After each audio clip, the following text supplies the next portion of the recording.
이 시간 하나님의 말씀은 시편 53편 1절과 5절 6절입니다. 어리석은 자는 그의 마음에 이르기를 하나님이 없다 하도다. 그들은 부패하며 가증한 악을 행함이요 선을 행하는 자가 없도다. 그들이 두려움이 없는 곳에서 크게 두려워하였으니 너를 대항하여 진친 그들의 뼈를 하나님이 흩으심이라. 하나님이 그들을 버리셨으므로 네가 그들에게 수치를 당하게 하였도다. 시온에서 이스라엘을 구원하여 줄 자 누구인가? 하나님이 자기 백성의 포로된 것을 돌이키실 때에 야곱이 즐거워하며 이스라엘이 기뻐하리로다. 아멘. 어떠한 상황 속에서도 우리를 꼭 안아주시는 주님의 그 품이 느껴지면 우리들에게 나타나는 특징이 있습니다. 그것이 바로 두려워하지 않고 기뻐하는 것입니다. 우리 옆사람 축복하면서 이렇게 인사 나누겠습니다. 두려움을 이기시고 기뻐하는 설명절 되십시오. 아멘. 기뻐하면 두려움이 사라지게 됩니다. 그런데 두려움이 우리의 마음을 지배하게 되면 사실은 모든 것이 다 마비되게 돼요. 제가 어렸을 때 겁이 많았거든요. 그래서 저희 가족, 저희 할머니, 저희 어머니도 겁이 많아서 어떡하나 그랬는데 어느 선생님이 저희 가정에 소망이 되는 얘기를 해준 거예요.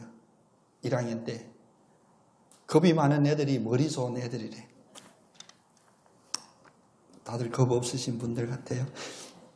왜 그러냐? 그 선생님 하는 말이 이 두려움이라는 것을 상상해낸다는 거예요. 머리 좋은 애들은 현실이 아닌데 두려움을 그려내고 만들어내서 두려워한대요. 근데 머리 나쁜 애들, 표현이 좀 거칩니다만 머리 나쁜 애들은 그런 상상하지 않으니까 이게 위험성에 대한 감지를 안 하고 거기에 대해 예상하지 않는다는 거예요. 그래서 두려움이 없다고 해요. 그래서 세상에서는 두려움이 없다는 사실 그렇게 좋은 평가는 아닙니다. 그런데 이 두려움이 과연 좋은 것일까? 세상이 말하듯이 머리 좋아서 두려움을 먼저 예상하는 일이 과연 좋은 일일까? 요즘 시국이 참 흉흉하잖아요. 중국의 상황은 여러분도 아시겠지만 여러분이 알고 계신 것보다 더 심각한 상황이라고들 합니다. 근데 이 상황이 안 좋다를 어디서 느끼게 되냐면 옛날에 어떤 문자적인 기록에서 예언들을 찾기 시작해요.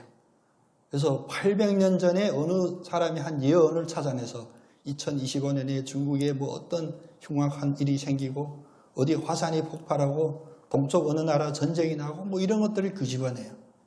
그래서 예언으로 가득한 그런 풍토를 우리 바라보면서 사람들의 마음에 두려움이 가득하구나를 느낄 수가 있습니다.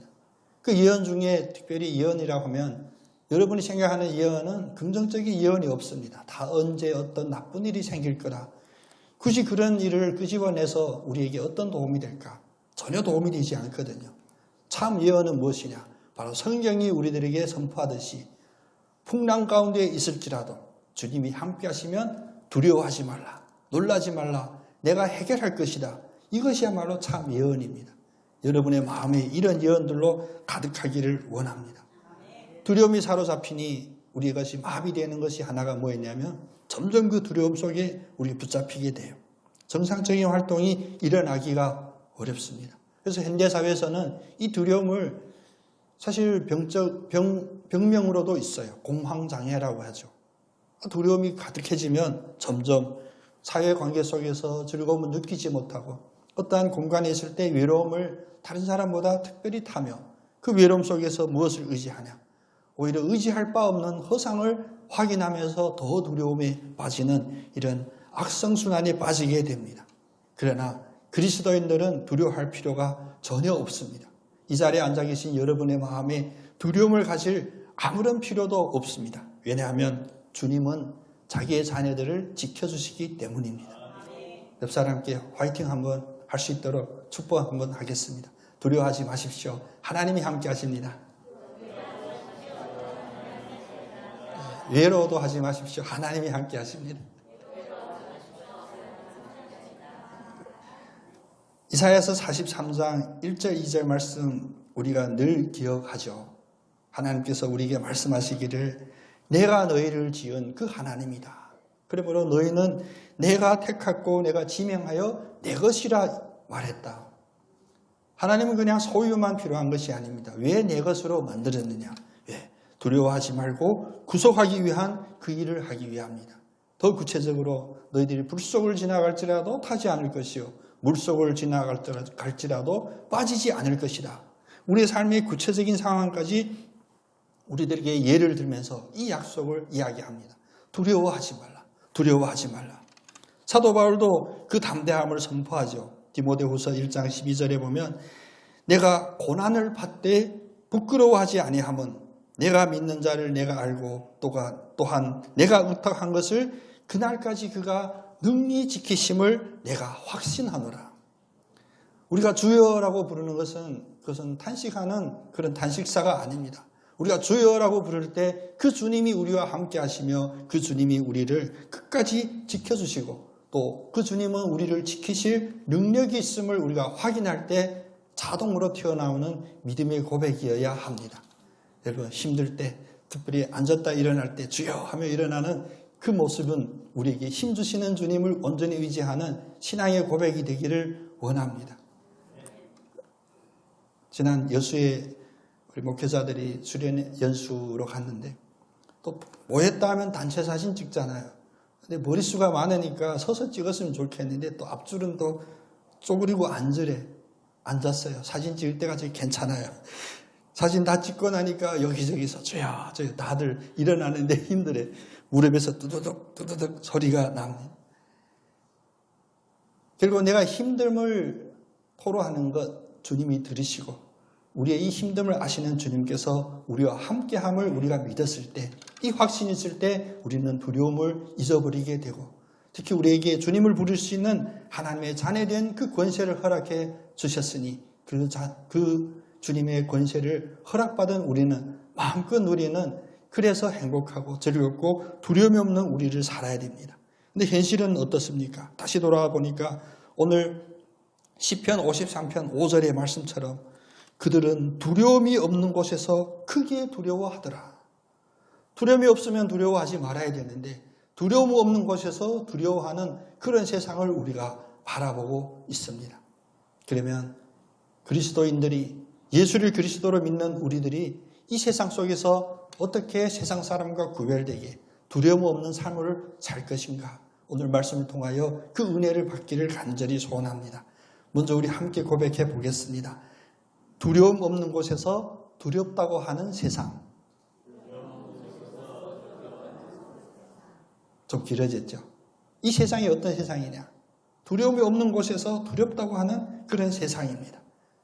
그래서 모여있고 모이면 거기서 긍정적인 논의가 되고 어떤 해결책에 머리를 맞대는 것이 아니라 원인을 분석하고 원인을 분석했으니 어떻습니까? 그 원인이 유발한 자를 비판하고 공격하고 서로 자기 화를 내요. 요즘 화를 내는데 또 열심히 있어야 됩니다. 잠도 덜 자고요. 일찍 일어나고요. 누구보다 더 먼저 가고요. 그래서 뭐 하냐? 불평불만, 부정적인 이야기를 털어놓는. 그런데 그것이 어떤 자리냐? 사실 두려움이 없는 곳에서 두려움이 있다고 외치는 그런 자리임을 우리가 안타깝게 바라보아야 됩니다. 그럼 왜 두려움 없는 곳에서 두려움이 있다고 사람들이 외칠까? 그 원인에 대하여 오늘 시편 말씀은 정확히 표현합니다. 어리석은 자는 그의 마음에 이르기를 하나님이 없다 하도다. 오늘 이 말씀만 우리 마음판에 기록하면 오늘 이 예배드리는 설교 25분, 35분 필요 없습니다. 이 말씀에 모든 것이 다 담겨 있어요. 왜 두려워하냐? 마음에 하나님이 없기 때문에 두려워합니다. 왜 불평하냐? 그 마음에 하나님이 없기 때문에 불평합니다. 왜 싸우냐? 그 마음에 하나님이 없기 때문에 싸웁니다. 성경은 분명히 하나님이 존재하지 않는다라고 하는 사람들은 어리석은 사람이라고 해요. 저도 몇 사람 그런 사람 알고 있습니다. 세상으로 말하면 뭐 서울대 전체 물리학과 그런 과학자거든요. 우리가 어떻게 하면 돈 많이 벌까? 그런 걸 따지는 것이 아니라 차원이 높은 우주를 상대로 하여 연구하는 사실 높은 차원의 과학자가 되어야 되는데 그렇게 공부 많이 하고 그렇게 좋은 환경에서 뭘 연구하냐? 하나님이 존재하지 않는다고 우기는 그런 교수도 제가 만나봤습니다. 참 어리석죠. 우리가 긍정적인 일에 하기에도 시간이 부족한데, 에너지가 부족한데, 왜 굳이 하나님이 없다, 하나님이 존재하지 않는다를 증명하려고 그렇게 애를 쓸까? 어리석은 자는 자기에게 주어진 하나님이 주신 그 능력을 어리석은 일에, 특별히 부정적인 일에 사용한다는 것입니다. 나를 구원할 능력이 있으신 하나님이 없다 해서 나에게 어떤 도움이 될까요? 어떤 유익이 될까요?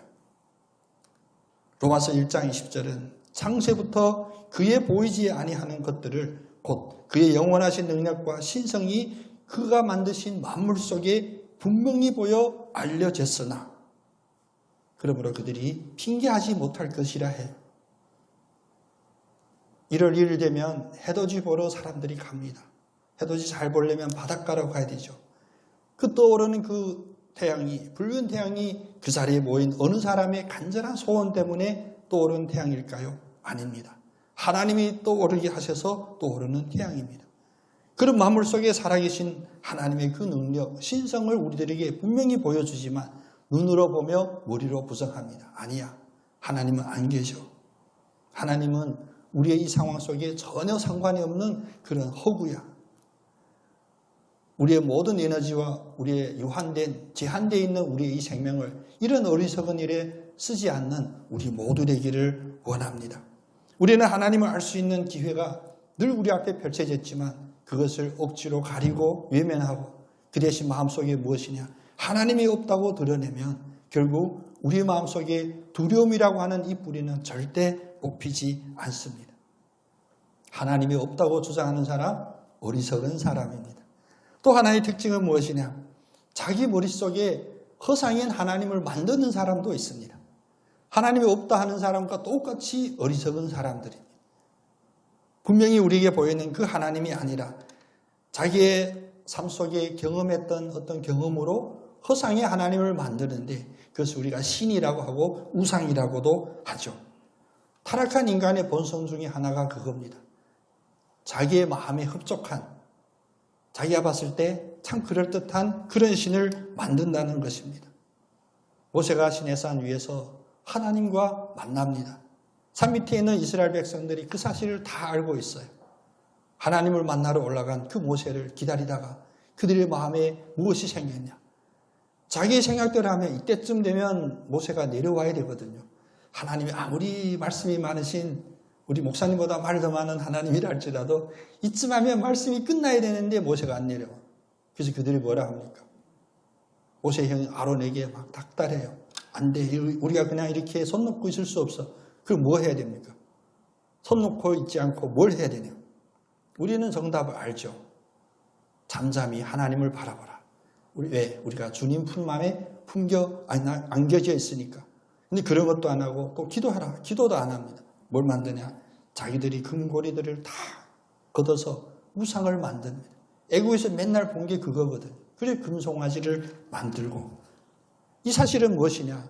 하나님과 불과 얼마 전에 모세가 만나는 그 상황도 알고 음성도 들었지만 순간적으로 바뀌는 자기가 원하는, 자기가 섬기고 싶은 그런 신을 만드는 것이 바로 인간의 본성이라는 것입니다.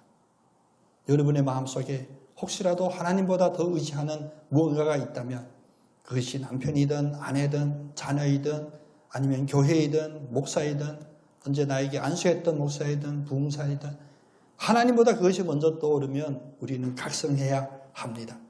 하나님이 존재하지 않는다는 어리석음과 똑같이 우리의 머릿속에 내가 만드는 그런 우상, 내가 만든 신이 있다면 이것 역시 어리석은 행위입니다. 그래서 오늘 2절 말씀은 그렇게 말하죠. 하나님이 하늘에서 인생을 굽어 살피사 지각 있는 자와 하나님을 찾는 자가 있는가 보러 하신즉. 지금 이 상황이 답답하죠.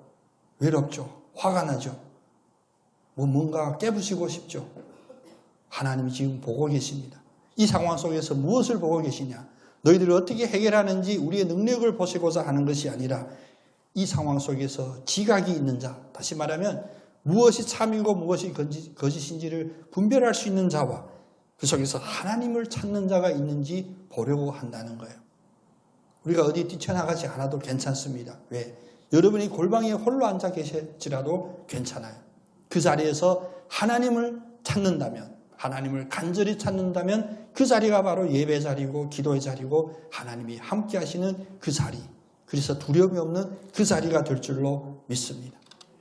두 번째로, 두려움이 없는 곳에서 두려움만 있다고 외치는 이 세상에 두 번째로 우리가 가져야 될 태도는 무엇일까? 우리 함께 고백해 보겠습니다. 정말로 무서워하고 있는 자가 누구인지 파악해야 합니다. 네, 우리 서목사님 감사합니다. 어제 크게 실수를 했습니다. 저는 임영웅 감독님이 더 선배인 줄 알았는데 어제 부끄럽게도 임영웅 감독님이 1패했습니다.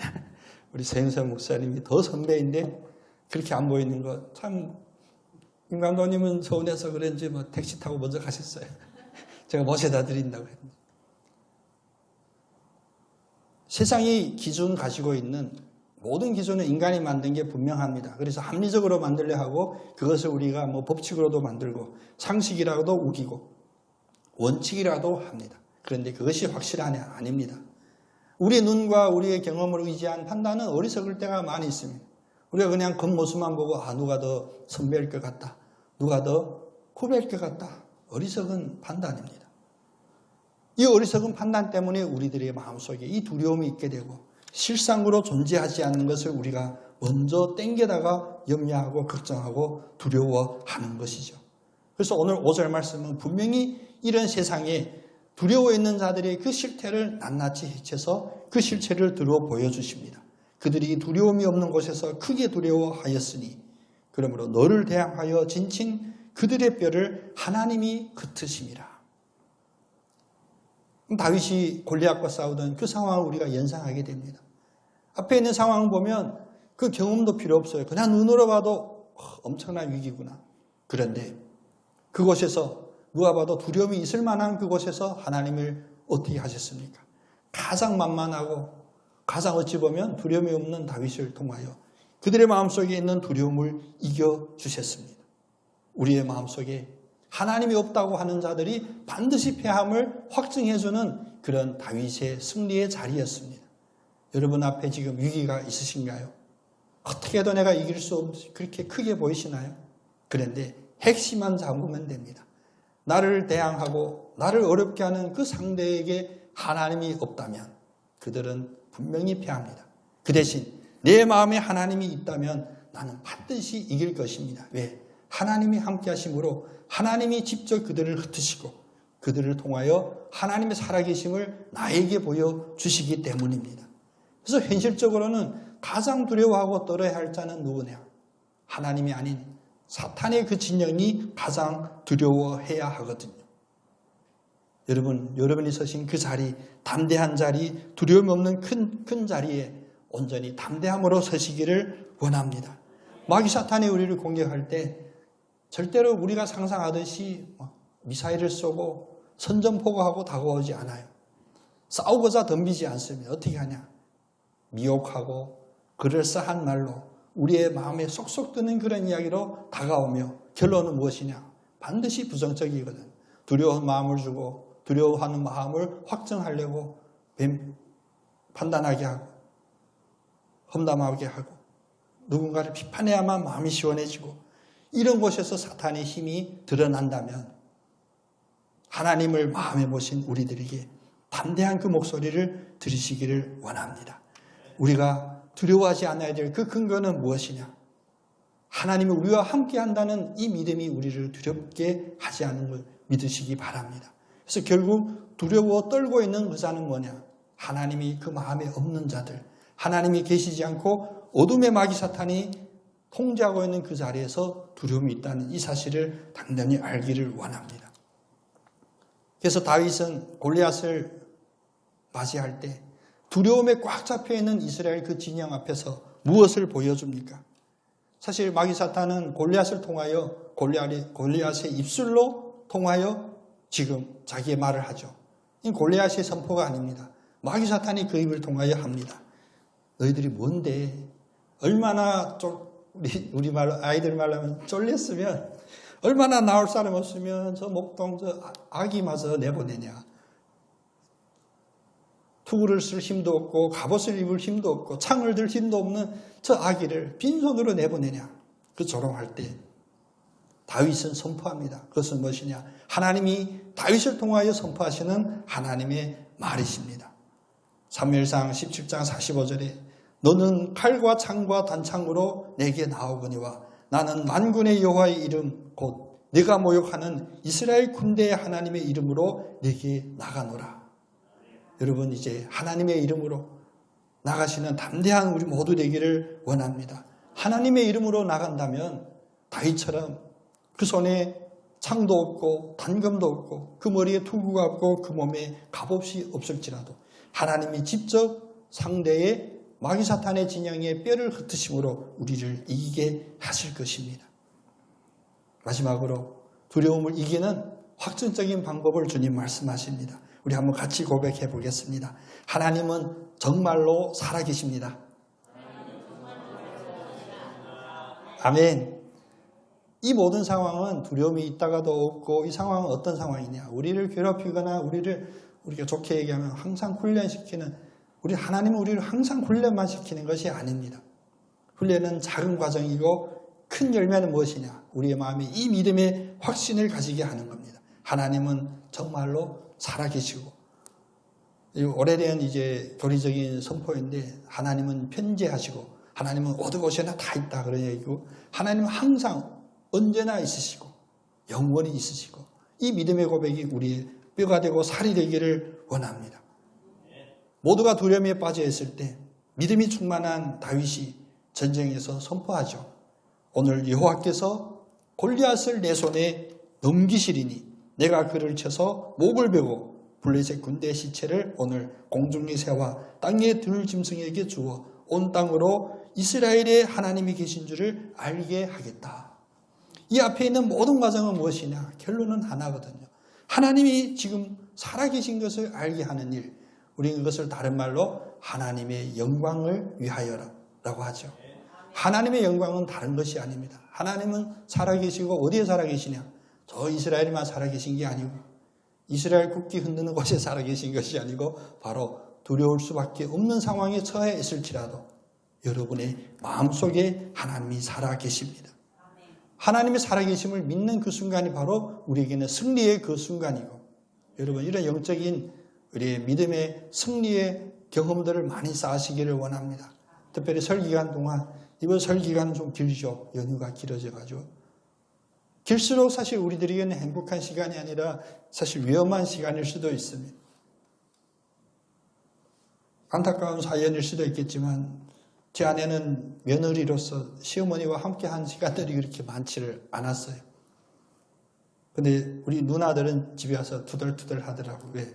저희 누나들은 시어머니를 늘 모시고 살았거든. 설 명절에 더 힘들대. 누가 힘드냐? 함께 살았던 시어머니가 힘든 게 아니라 1년에 한두 번 오는 시누이가 더 힘들게 한대. 여러분 다 공감 안 하시는데 그런 일도 있다고 들었습니다. 저도. 길수록 이런 위험 요소들이 점점 많아지죠. 설 명절이 긴 것 우리에게 꼭 좋은 일이 아니라는 이 전제를 오늘 하나님이 살아계심으로 이기는 우리 모두 되기를 원합니다. 하나님이 계신 곳에서는 하나님이 살아계심을 선포하는 그곳에서는 반드시 하나님이 주시는 우리에게 두려움이 물러가고 기쁨이 드러나는 그래서 즐겁게 우리 최현성 목사님 기도했듯이 모두가 행복한 그런 시간이 될 수가 있습니다. 하나님이 살아계심을 선포하는 그 순간 사실 블레셋 군대는 넘어졌습니다. 꼭 골리앗이 넘어져서 골리앗의 칼로 골리앗의 머리를 베는 그 순간이 패배의 순간인 것이 아니라 어린 다윗의 입술에서 하나님이 살아있음을 오늘 너희들에게 보여줄 것이다 선포하는 그 순간이 바로 승리한 그 순간이었습니다. 너무 쉽죠? 영적인 일은 허상에 있는 것이 절대 아닙니다. 영적인 일은 결국 우리의 실체가 됩니다. 영이 건강할 때 우리에게 만사의 형통을 허락하시고 우리의 육신의 강건함을 허락해 주시는 이 영적인 일을 우리가 하나님의 살아있음으로 증명하기를 원합니다. 그냥 말로만 고백해서 모였을 때마다 주여 부를지라도 우리는 예언할 수 있습니다. 어떤 일이냐? 하나님 아버지가 함께하는 그런 자리 되기를 원합니다. 눈에 거슬리는 거 안 보이는 그런 자리 될 줄로 믿습니다. 입술 열면 칭찬하고 격려하고 괜찮다, 잘 될 거야, 서로 축복하는 그런 자리 될 줄로 믿습니다. 하나님이 없다고 하는 이 세상 속에서 하나님의 살아계심을 선포하는 복된 우리 모두 또 그런 설날 되기를 간절히 소원합니다. 기도하겠습니다. 오직 성경 오직 그리스도 오직 제주 반석교회 주의 말씀에 마음을 열며 그리스도의 사랑 갈아가리로다.